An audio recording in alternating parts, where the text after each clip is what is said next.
नमः शिवाय। साहब ने सांस ली, नमः चढ़ा और सांस छोड़ी तो शिवाय उतरा।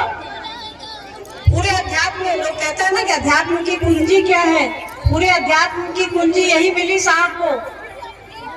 जब दादी माँ ने पूछा उनको, वो माँ कहा करते थे प्यार से, भोजपुरी में, मेरी भोजपुरी थोड़ी भगवान भरोसे है, उतना ध्यान नहीं देंगी, पर साहब ने जब कहा कि अरे अरे मिल गया, तो साहब से उनकी माता जी ने पूछा, माँ ने, दादी माँ ने पूछा कि का बुलाई रहल, तो साहब ने कहा कि चाबी। सांस पर जैसे ही मंत्र आया ना साहब को, तो साहब एक चाबी घुमा रहे थे अपने कमरे की, क्योंकि साहब बाहर आउट हाउस में रहते थे, तो चाबी गिर गई ऐसे घुमाते घुमाते। तो स्पॉन्टेनियस मतलब दोनों क्रियाएं अचानक से हुई। तो दादी माँ ने पूछा कि क्या बुलाई रहल, तो साहब ने कहा कि चाबी।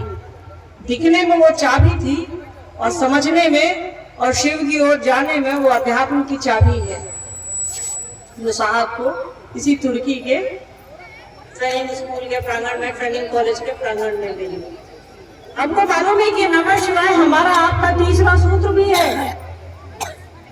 आप सोचते होंगे कि तीसरा सूत्र साहब ने इसको क्यों बनाया है। साहब गुरु बनाए उसके बाद तो पहली बार नमः शिवाय ही आया 75 में, 1 साल बाद।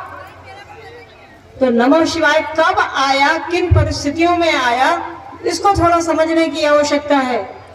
साहब ने जब शिव को अपना गुरु बनाया, उन्होंने कहा कि मेरे पास विश्वास नहीं है, मेरे पास भरोसा नहीं है, मेरे पास श्रद्धा नहीं है।